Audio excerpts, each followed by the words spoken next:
boy, Patriots, I know y'all not surprised. We got more news on thuggery, gangbang in Georgia.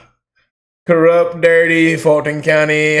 Oh boy. Fani G. Willis, we're coming to get that mattress, baby. We know that mattress is off I-75 over there in that hood. Oh, and they sitting out there on that corner trying to guard that mattress. We coming to get that mattress. They say she's getting sued again, but she'll just file bankruptcy. Run back to the church.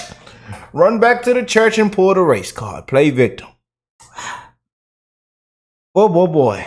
But hey, man, I hope everybody is blessed, well, healthy, and that nothing but the best is going on in all you beautiful people's life, man. We got to come together and love one another. We do, man. We living in some crazy times, man. Big things are happening. We're going to be covering everything, y'all. You know, the debate is going to be here in a couple hours. They won't let us stream it. I tell you, boy, I wish I could just go in and, but I don't want to get in trouble. But, you know, the convention's coming up. We got 130 days, 31 days almost now. You know, 130 days until it's time, you know. And I'm ready to crack open the cold one in November. Just being real with you. But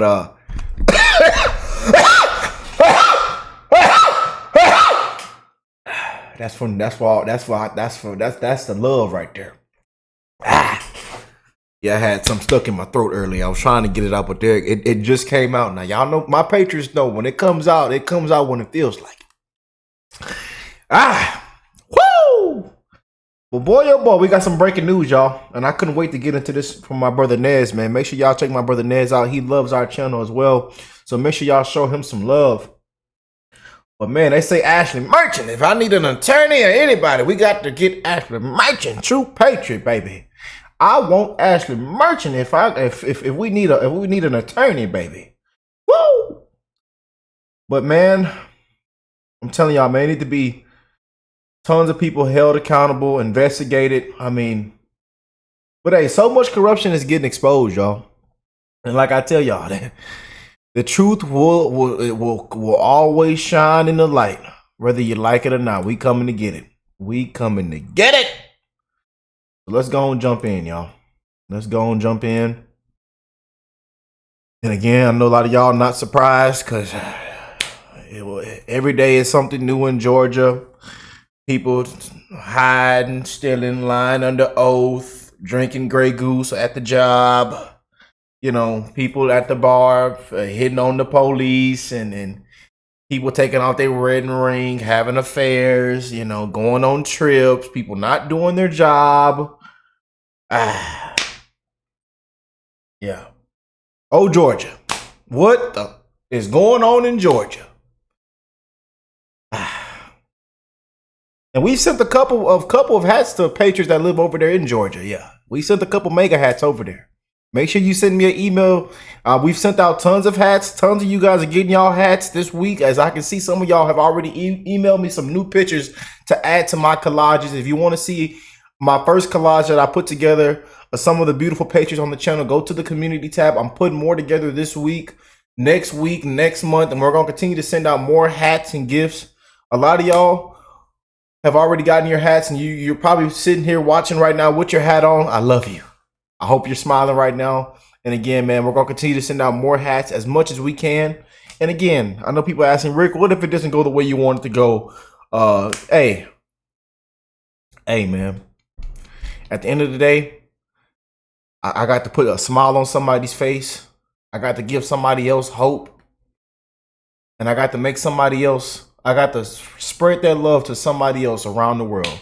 That's one reason why I love doing these videos, man. I love calling out I love spreading the truth, man. And again, most people don't want to hear the truth or they don't care for the truth. And that's the sad reality that we live in, y'all. We're living in some crazy, disgraceful, woke times, y'all. And people are struggling, man. And I'm sick and tired, man. I'm sick and tired just like y'all. Sick and tired of being sick and tired. You know? So, hey, let me stop all this talking and let's jump into it.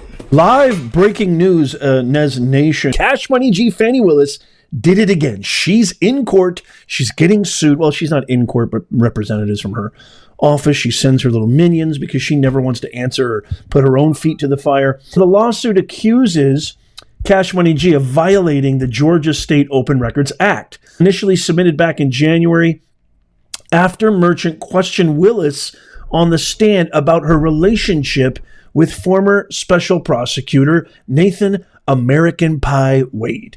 The lawsuit claims that Fulton County DA's office did not hand over requested documents involving Wade. Gee, I wonder who we're going to believe. Are we going to believe LAD extraordinary lion-ass dog Willis? Or are we going to believe Ashleigh Merchant and Merchant Law Firm, which has always been upstanding, ethical, and totally straightforward? Gee, I wonder. Let me know in the comments. Lion-ass dog. I love that saying, man. I love that saying, man. Oh, y'all know I love Nez's terms, man. Boy, I know some of y'all say, Rick, don't come on here laughing. Don't come on here laughing now, but I'm sorry, y'all. I got to laugh because this is funny. It's just been a complete, Georgia just been a complete thuggery. I mean, it's we've never seen anything like it. Yeah, one of the most populated. I tell you, boy. I'm just hoping she don't go to that church tomorrow, today, this week. I hope she don't go to that church pulling a race car because I'm sick of hearing it. I'm sick of people playing victim. There's a lot of people that need to be held accountable, man. Didn't earn it. Yeah. A lot of people that just didn't earn it. Boy. The Fulton County District Attorney's Office argues, though it is not an official entity covered by open records requests under Georgia law, and that the plaintiff is in possession of all responsive documents and all responsive records. So here was the trial today. Let's watch this. It's about 15 to 18 minutes long. I want to watch this with you guys together and see what your reaction is. Check this out. To be who's the right person to sue for enforcement of the Open Records Act? Or are we really in a place where, despite cases going back to 1996 at least, where the Supreme Court is talking about enforcing the Open Records Act against a sitting district attorney, that you've just named the wrong party, and so let's figure out, because in civil cases procedurally, where there is a right that may be vindicated, oftentimes it's just a matter of determining who is the appropriate party, and let's get the appropriate parties before the court and move forward with the substance. Yeah, and I think I think we've appropriately named the office as the defendant because that would be an official capacity claim against the DA herself. Right, well, I mean, I don't want to be overly limited here, but I mean, I have said that I don't agree that Myers has applicability here in terms of the general proposition that such an entity has to exist in order to be sued. But let's not completely dismiss the county's point that the Fulton County District Attorney's Office is not a formal entity. It's not a municipal body. It's not an incorporated entity. It's just a name that we've given. I mean, if you were to sue a lot of the entities that are subject to the Open Records Act for some other violation, it would be, you'd be suing the sheriff or the DA or, the governor, right? I mean, that's how we do things in terms of suing for relief within the purview of those named elected officials. Right, and we certainly can amend the complaint to add the district attorney individually and in her official capacity. If that solves the issue, then we're happy to do that. If this really is just a nomenclature issue, we just have the wrong party name, then we can say everybody all the time and just get to the heart of the matter and get the right people on the complaint. The thinking though was that an individual capacity claim would fail on its face because we didn't have any direct knowledge that Ms. Willis herself had responded to these requests or that she had any input in responding to these requests. So we didn't have a factual basis to believe she somehow individually had participated. So that would limit us to the official capacity claim, which frankly I thought we had done by naming the entity. I also do want to point the court to some statutes that I think shed light on whether the General Assembly believes that the District Attorney's Office is capable of being sued. It refers to the office in several different statutes. I'll just list them. I don't necessarily need to belabor the point by reading all of the statutes, but there are a number of statutes that the General Assembly has specifically referenced the office of the district attorney. It's 1585A, it's 1585G, 15184C, 15186.1, 1A, 1518.14.1, C3, 1518.14.1. All of those statutes, there's actually three others. 1518.28, 1518.28A, and then 1518.30A. All of those statutes you want to refer to the office of the district attorney, which I think highlights the point that, and again, it may be a distinction with meaning, it may not be as to whether or not we sue her in her official capacity, but the General Assembly clearly makes reference to offices as well as the district attorney as a constitutional officer in the judicial branch. And I do want to highlight though, and opposing counsel has referred to the three categories of entities that can be sued, and I don't want to harp on this if the court's already understanding the point, but the third says such quasi-artificial persons, and I think that's where opposing counsel stopped, but it says, as the law recognizes as being capable to sue. So that's what we have here. The law recognizes our ability to sue a quasi-artificial person, in other words, the office, not just by the plain language of agency, which includes the word office, as your Honor has pointed out, but also in the case law that has been cited, it would classify in that third category. So I think, Your Honor, where we started, I think, and I don't want to get into the substance until Your Honor's made a ruling on the actual dispositive constitutional issue about whether we have the right person or not. They're operating with the idea that they are subject to the act, whether they're required to or not. They're in practice doing that. And Ms. Merchant and I, in another case, actually sent open records requests, the same one, to each of the district attorney's offices around the state, and not one of them said we're not subject to the act. And I think that it's informative for a couple of reasons. One, I think that not only in practice do the district attorneys believe that they are subject to the Open Records Act, they are acting as if they are part of the act. And I think that's in accordance with what the General Assembly has established as the rule. After 1988, by creating the exception for pending prosecution, that was the General Assembly's notice of its intent to believe that the district attorney's office should be included as part of the Open Records Act. And to dovetail a little bit on whether or not they're part of the judicial branch or not, Rule 21 is the rule that provides for the production of court records. So if I wanted to get records from Your Honor's office, I wouldn't use the Open Records Act. I would use Rule 21. There would be a procedure for that. Those are records that are within your custody, in control. The records that we've sought here are not those type of records. Right, they're business operating type records. To the extent that I've looked at the substance of the request, I understand them to be focused on who works there, what are the programs that are in place, how are those programs funded, things like that. I understand. Exactly, Your Honor. So those type of records cannot in any sense be considered court records that would be subject to Rule 21. The only way we can get those records, and frankly, the public records for a very different reason, which is a lot of what we're asking for here, Your Honor, are records related to the use of public monies by the district attorney's office. Stuff that relates to media, presence, that sort of stuff, time off requests, vacation types of things.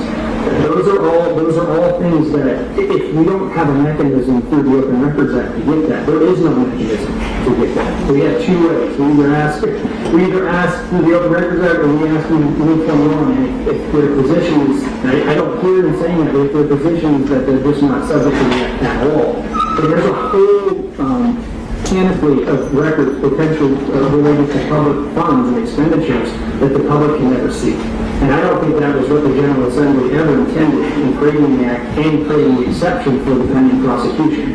I did want to point out that Justice Pinson, it wasn't a long colloquy with counsel in the Gonzalez case, but the oral argument in that case, Pinson pointed out that official capacity claims are against the office, not the individual. He didn't say much and ask much in the oral arguments, but he did point that out. So, I do think that we appropriately named the office, but if naming Ms. Willis in her official capacity solves the problem, then we could do that too. Yeah, if the court has any other questions, I'm happy to address them. No, I think you've addressed my concerns.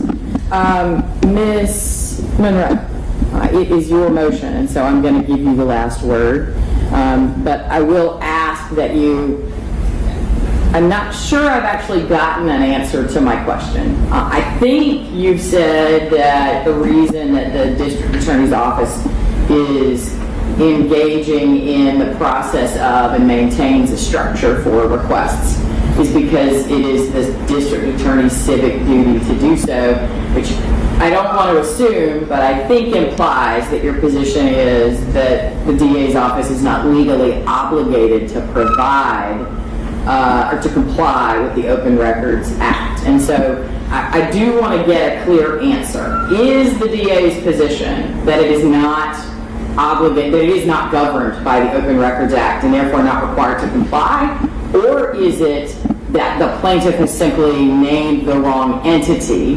And part of the reason I'm trying to pin that down is, again, in a civil case, right, oftentimes if the substantive issue is appropriately before the court, then sometimes it's just a matter of let's make sure we've got the right parties here. This feels to me like we've named the wrong corporation and we need to get the right corporation named because it's a part of a corporate family, something like that. And so that's really what I'm trying to nail down. What is the DA's position? The DA's position is that the wrong party has been named in the suit. Okay. Does the DA's office have a civic duty to make sure that there is public transparency as to how they are operating on behalf of its government, on behalf of its taxpayers? Absolutely. That is outlined without any question within the Georgia Constitution. Whether or not they are now subject to suit under the Open Records Act is what lies with the Georgia Supreme Court. And I am well aware of this case that is pending, is cited in one of my footnotes to make the court aware. And I did read those oral arguments, and this is the issue. And so as far as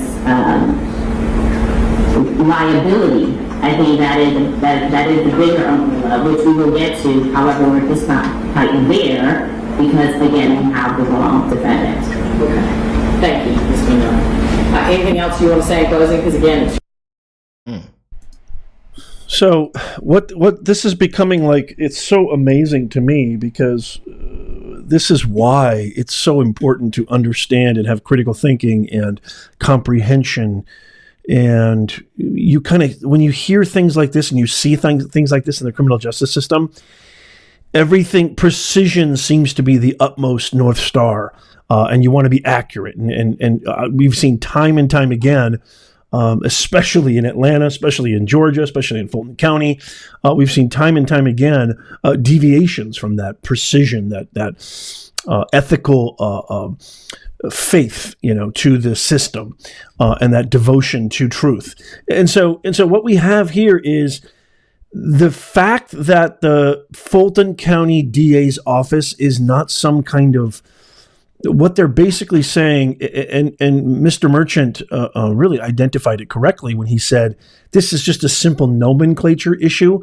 So the identification of the district attorney's office as an entity that you can actually sue is the only thing that Sandy Monroe, who works for Cash Money G, she's one of her minions, is the only thing that she can go upon. Instead of saying, no, we have given all the documents. No, we are willing to cooperate. We do want to follow law. We do want to follow protocol. They're saying, well, no, we don't even know who's being sued. And so essentially this judge has to tell Mr. Merchant and Miss Merchant that you need to either put Fani Willis on there or a sheriff or some kind of entity that is recognizable and identifiable. What a legal conundrum, and what a legal, kind of psychological gymnastics going on here. Let's continue. It's almost finished. It's your motion, so you get the last word. I just want to say that, from the onset of this case, we have tried to contact opposing counsel and trying to see if we can, avoid litigating this matter. It was evident based on the case law, based on Georgia Constitution, based on statutes, Georgia Code, that this was an improper suit brought against the District Attorney's Office.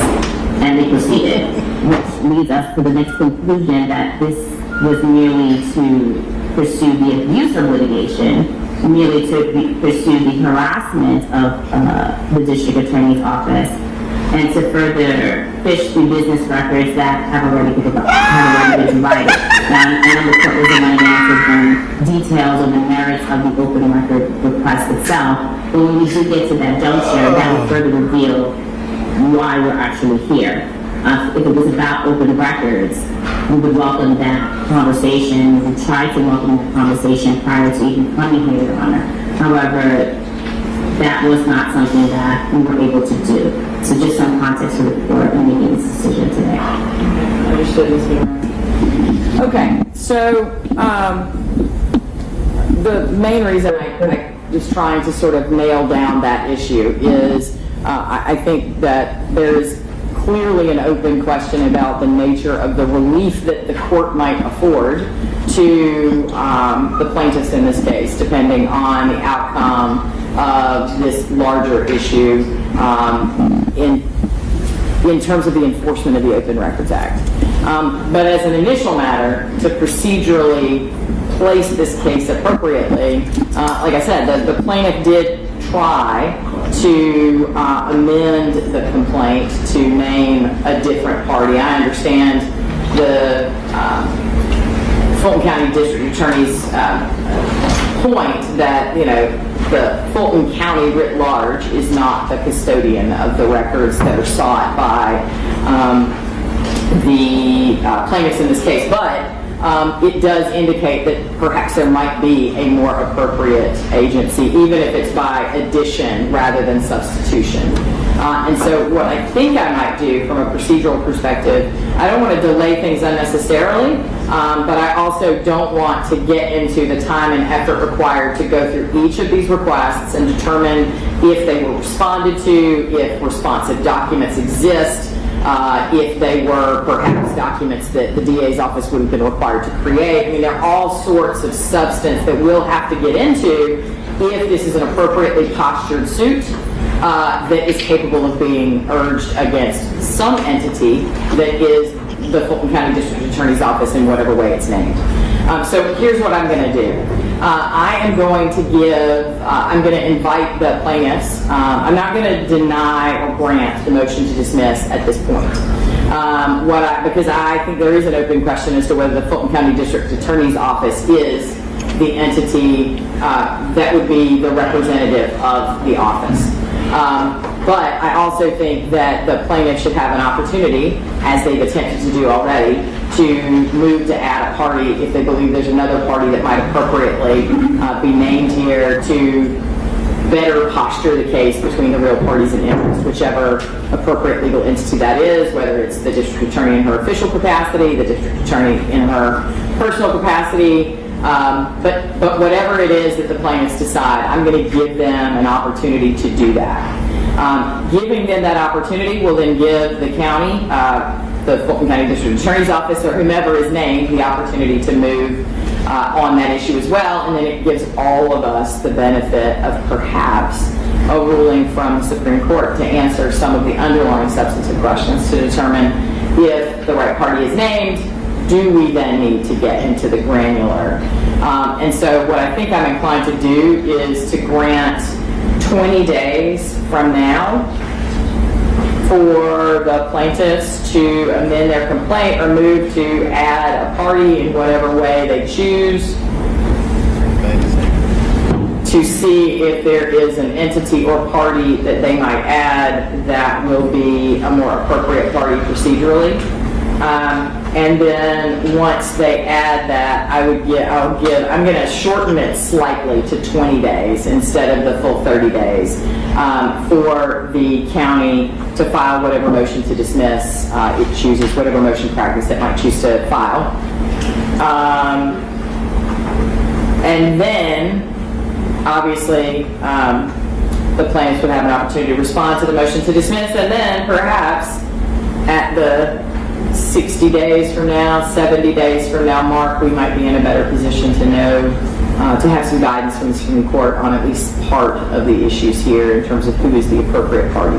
So this is why I always say it's so interesting to me in all of these, especially these high-profile cases. I wish the Supreme Court would be televised.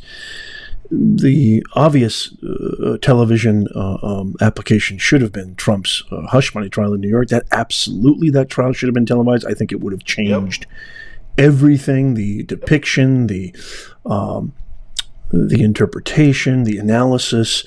I think it would have given more insight into what was really happening. Everything, and we preach that.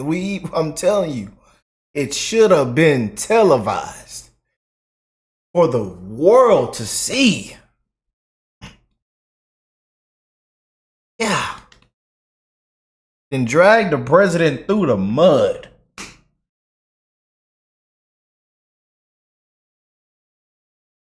And you wonder why everybody's lost faith in the system. You wonder why everybody's lost faith in the system, y'all. Kangaroos jumping all outside, fighting, arguing. You ever seen an arguing kangaroo boxing outside? Then you got to watch where you step. It's banana peels and they making banana pudding. Just calling it like it is, y'all. Just being real, man. No sugarcoating. You know? Tons of people need to be held accountable, man. And they just adding sugar, throwing it over here and there. You know, criminals walking around just smiling. Yo, you're fine. You're okay. Yeah, you're okay. You did nothing wrong. People walking inside the church, pulling the race card, playing victim. I'm a sister. Unbelievable. What?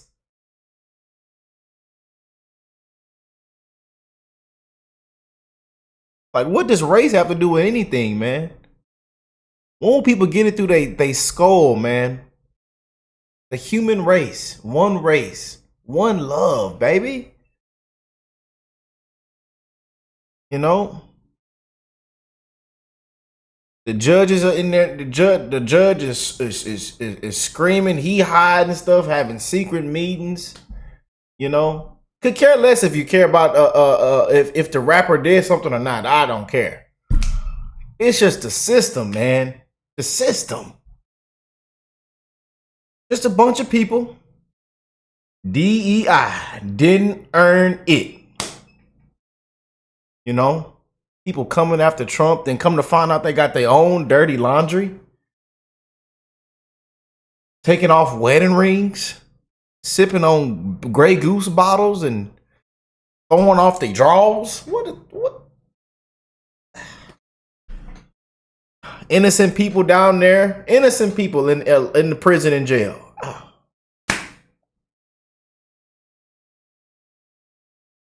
It gets worse and worse, y'all, doesn't it? It gets worse and worse. Anyways, I know y'all. I had to let that out. That came from the soul. I was holding that in the whole video. Just the very breath and gesture of the courtroom, I think, is so important. This is so obviously, as of now, this open records request is going to be put on hold. Essentially, the plaintiffs, which is the merchant law firm, suing Fani Willis. There's some nomenclature issue there and procedural issue there, but thankfully the judge thought well enough that, this is still something that warrants our attention. And so once that little procedural thing gets fixed, They're going to go back and see if we need to get into the, as she said, to quote her, the granular. But I want to throw this off to you.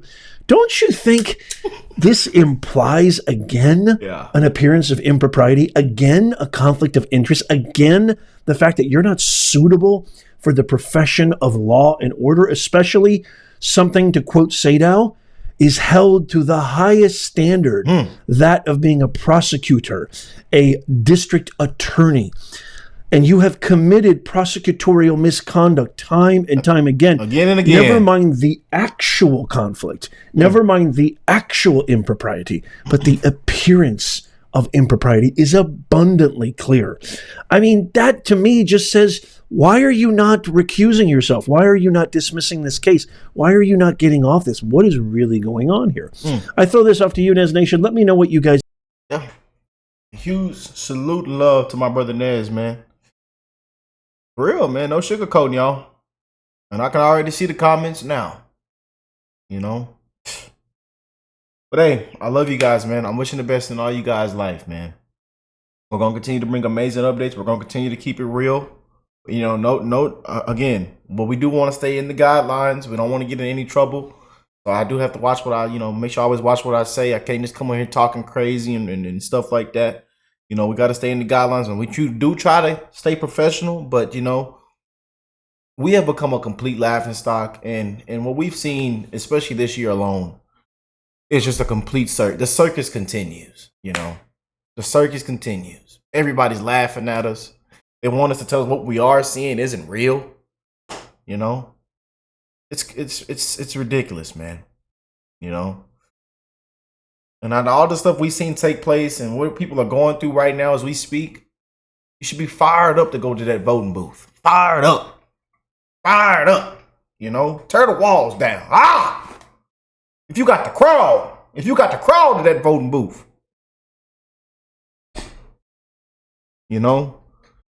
Can't even tell you what the crime is still. And we almost in July.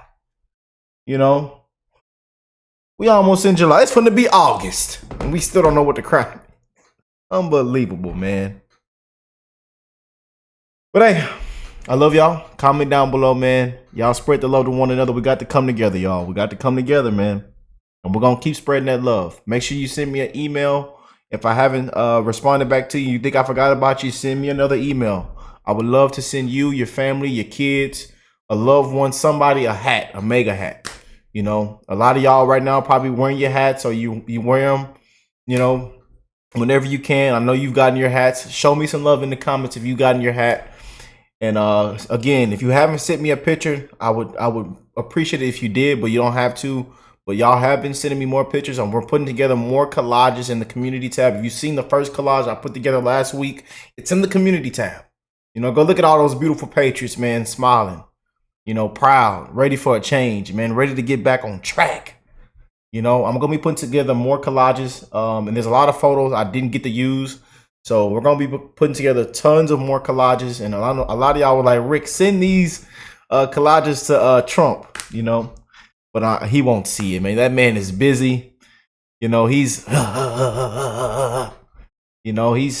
he's fighting, man. That man is a true warrior right now, But we're going to continue to be a blessing to people, and we're going to continue to bring you amazing updates, and we're going to keep it real, and we're going to spread the love.